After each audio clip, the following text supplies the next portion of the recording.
नमस्कार, मैं हूं सत्येंद्र मिश्रा। आप देख रहे हैं कौशलमाटी.com के 7 न्यूज। बिहार में त्रिस्तरीय पंचायत चुनाव का बिगुल बज चुका है। जनता की भागीदारी के साथ अब बिहार चुनाव में सभी अपने भाग्य आजमा रहे हैं। इसी क्रम में चलते चलते क्या करेंगे नेताजी कार्यक्रम में गोपालगंज से हमारे सहयोगी भारत मिश्र ने प्रत्याशियों से साक्षात्कार किया। आइए देखते हैं। नमस्कार, मैं भरत मिश्र और आप देख रहे हैं कौशलमाटी.com। चलते चलते कार्यक्रम के तहत आज मैं मौजूद हूँ भोरे जिला परिषद क्षेत्र में। रूबरू कराते हैं, यहाँ से प्रत्याशी हैं श्रीमती मानकी देवी जी और प्रतिनिधि के तौर पर उनके पुत्र आपसे रूबरू हो रहे हैं। जी, मैं कौशल प्रसाद। मैं अपने तमाम जिला परिषद क्षेत्र संख्या 6 के मित्र, बंधु एवं भाई और बड़े बुजुर्गों को मेरे तरफ से कोटि कोटि नमन और उनके चरणों में मेरा नमस्कार है। सबसे पहले आप ये बताएं कि जिला परिषद से पहले आपने कोई चुनाव लड़ा था? जी नहीं, इसके पहले हमने कोई चुनाव नहीं लड़ा था।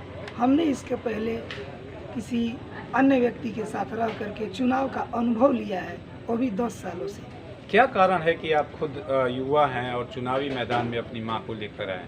जी, चुनाव में आने का रीज़न है कि हमारे यहाँ अब तक जितने भी जिला परिषद हुए हैं चुनाव लड़ते हैं, जीतते हैं और दिखाई नहीं देते हैं। यह हमेशा लोगों के अंदर से भी आता है। वोट मांगने जाने के बाद लोग कहते हैं कि बाबू आपको तो मतदान दिया जाएगा, मगर आप क्या जीतने के बाद पुनः वापस आइएगा? ये तो सवाल सबसे पूछा जाता है, इसके पीछे आप कमी किसकी देखते हैं? कमी हमने तो प्रतिनिधियों का देखा है। जनता जो है मतदान देती है और प्रतिनिधि लोग जो हैं मतदान लेते हैं और गायब हो जाते हैं, और प्रतिनिधियों में बहुत बड़ी कमी है। उस कमी को देखते हुए हमने जो है कि यह ठाना है कि मैं लड़ूंगा और जिला परिषद का चुनाव। सबसे पहले आप ये बताएं कि अगर आप चुनाव जीत के आते हैं तो सुधार की प्रक्रिया में क्या करेंगे? जी सर, मैं सुधार की प्रक्रिया में प्रथम वर्क मेरा होगा कि मैं लोगों के बीच जाऊंगा और जो प्रत्याशी नहीं आते हैं वह कमी दूर करूंगा। उसके बाद जो ग्रामीण मार्ग है उस मार्ग को ईटीकरण कराने का कार्य करूंगा या पीसीसी कराने का कार्य करूंगा। जो बहुत माने निचले तबके के सुनने में आ रहा है कि सारी योजनाओं में क्वालिटी में बहुत ज़्यादा दिक्कतें आई हैं, इसमें कितनी सच्चाई है आपके क्षेत्र में? जी, इसमें तो क्वालिटी में तो 70% सत्य है कि जो भी जिला परिषद है या जो भी अन्य है, कुछ लोग ऐसे हैं कि कार्य अच्छा से नहीं कराता है और इसके चलते लोगों को बहुत सारी दिक्कतों का सामना करना पड़ता है। कुछ प्रत्याशी योजनाओं में लापरवाही बरतते हैं तो उसके पीछे अधिकारियों का हाथ होता है। ऐसी कुछ जन समस्याएं तो बहुत है गिनाने के लिए, क्योंकि काम कभी पूरा नहीं होता है। कुछ उम्मीदवारों का ये मानना है कि एक बार में सारा काम थोड़े हो जाएगा। वैसे में आप क्या टिप्पणी देना चाहेंगे?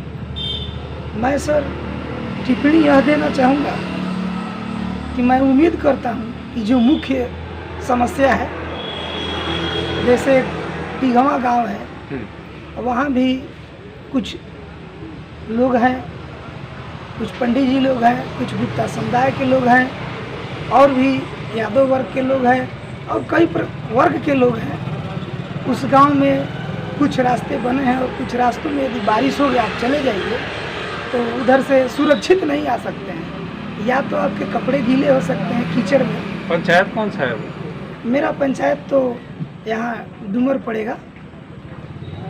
पंचायत प्रतिनिधि तो काम किए होंगे ना बहुत जी, ज़्यादा? हमारे यहाँ तो लोग काम किए हैं, अच्छा काम किए हैं। मेरे यहाँ इस तरह का कहीं कचरा नहीं है। फिर किसको दोषी माना जाए ये सारे इंतजामात के बाद, जहाँ पे बीडीसी भी हैं? जो वहाँ के प्रतिनिधि हैं, पता ना 5 सालों में वहाँ गए हैं कि नहीं गए हैं, वही ना जानते हैं। आज भी दबंगई की राजनीति चलती है ग्रामीण क्षेत्रों में, कहीं कहीं सुनने को मिल रहा है। कितना जायज़ है इसमें? जी नहीं, ऐसा कहीं कुछ नहीं है। यह मतदान है, दबंगई कहीं नहीं चलती है।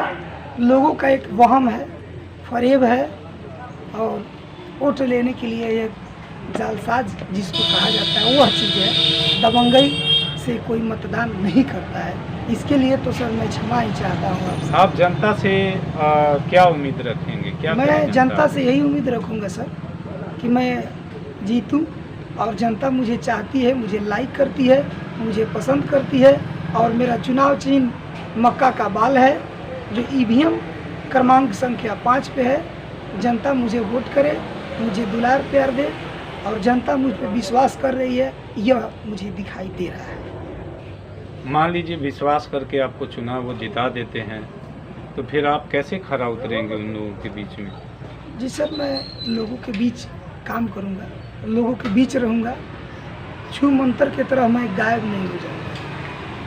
तमाम चुनावी दावों, वादों और प्रक्रियाओं के बाद गांव-गांव और क्षेत्र-क्षेत्र में घूमते हुए सबसे यही उम्मीद रखी जाती है कि वह जनता के लिए विकास का कार्य करें, सबको एक समान भाव से देखें। खैर, जनता का वक्त भी चल रहा है, जनता का एक वोट ही काफ़ी है। किसकी तरफ रुख मोड़ेगी ये तो आने वाला वक्त बताएगा, परिणाम का इंतजार रहेगा। देखते हैं आगे विकास की क्या रूपरेखा 5 सालों तक तैयार होती है। फिलहाल kausalmati.com के लिए गोपालगंज से भरत मिश्र की report. Thanks for watching. Drop a like, leave a comment, share, and don't forget to subscribe. www.kausalmati.com